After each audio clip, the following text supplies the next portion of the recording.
Alors, ce qui m'intéresse ce matin, c'est que vous travaillez en ce moment sur le virus. Nous sommes d'accord. Je travaille, mais pas forcément au labo, puisque on travaille sur ordinateur avec un collègue, et puis c'est tout. On n'a pas d'expérience, on peut dire, mais l'expérience vient de la maladie elle-même, de toutes les mesures qui sont faites actuellement dans les laboratoires sur les patients. Et vous êtes arrivé à certaines conclusions. Alors, nous sommes arrivés à la conclusion qu'effectivement, il y avait eu une manipulation au sujet de ce virus. C'est-à-dire? Eh bien, qu'une partie, je ne dis pas le total, n'est-ce pas, mais il y a un modèle qui est évidemment le virus classique, et là, c'était un modèle surtout venant de la chauve-souris, mais à ce modèle, on a par-dessus ajouté des séquences, notamment du VIH, le virus du sida. Mais quand vous dites « on a ajouté », qui a ajouté? Moi, je ne sais pas. Mais c'est pas naturel, c'est ce que vous voulez dire? Non, ce n'est pas naturel. C'était un travail de professionnel, un travail de biologiste moléculaire. C'est un travail très minutieux, on peut dire d'horloger, on peut dire au niveau des séquences. Mais dans quel but? Dans quel but, ça n'est pas clair. Moi, j'expose, si vous voulez, mon travail, c'est d'exposer les faits, c'est tout. Je n'accuse personne, je ne sais pas qui a fait ça et pourquoi. La possibilité, c'est peut-être que ils ont voulu faire, on ne sait pas, on a voulu faire un vaccin contre le sida. Donc on a pris des petites séquences du virus et on les a installées dans la séquence plus grande du coronavirus. Alors je suis pas sûr de comprendre tout ce que vous dites. C'est-à-dire que dans ce virus, il y a une part de VIH? Voilà, c'est ça.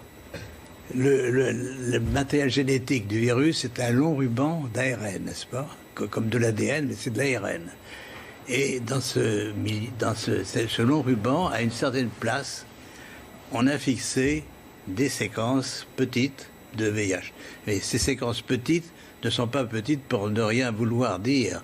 Elles ont la possibilité de modifier, par exemple, ce qu'on appelle des sites antigéniques. C'est-à-dire, si on veut faire un vaccin, on peut très bien modifier la protéine qui est exposée pour le vaccin par une petite séquence venant d'un autre virus. Mais vous êtes certain de ça? Parce qu'on a dit que le bruit a couru, que c'était d'une origine humaine, finalement.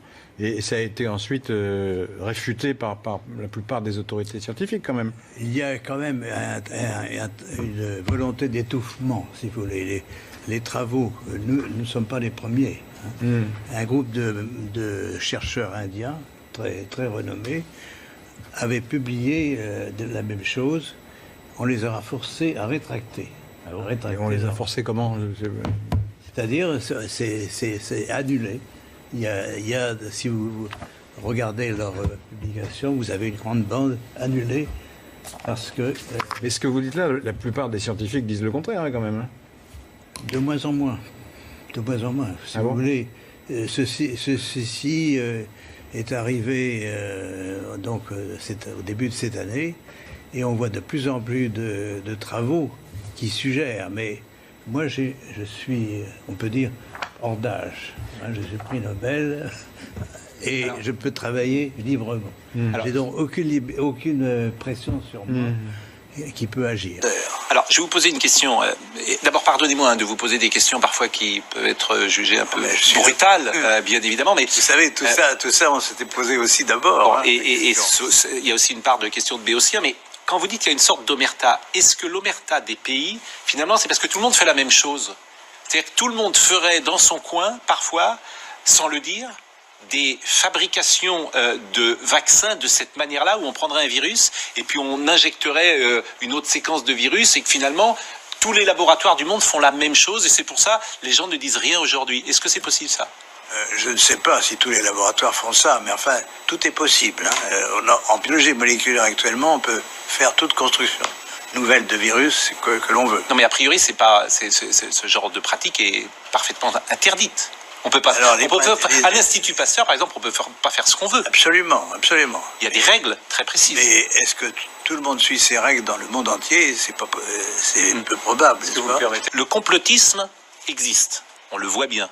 Souvent, moi, je me bats, entre guillemets, contre le complotisme en disant laissons cela de côté. Mais si ce que vous dites est juste, le monde va devenir complètement parano et va ne plus croire évidemment en rien. Parce que si cette réalité, vous nous dites que c'est connu, que on met un mouchoir dessus, qu'une étude a existé. J'entends effectivement, je faisais le lien tout à l'heure, je l'ai dit, avec ce que dit Emmanuel Macron, qu'on peut, à la lumière de ce que vous dites, interpréter. Je rappelle cette phrase, manifestement, des choses se sont passées et on ne le sait pas. C'est une formule très douce, mais ce que dit les États-Unis, quand on vous écoute, on se dit, tiens, les États-Unis, ils sont au courant de ce que dit M. Montagnier. Bon, oui. Non seulement les États-Unis sont au courant, mais ils ont financé une partie des recherches faites dans le laboratoire de Wuhan. C'est publié. C'est dingue, c'est dingue. Ça également.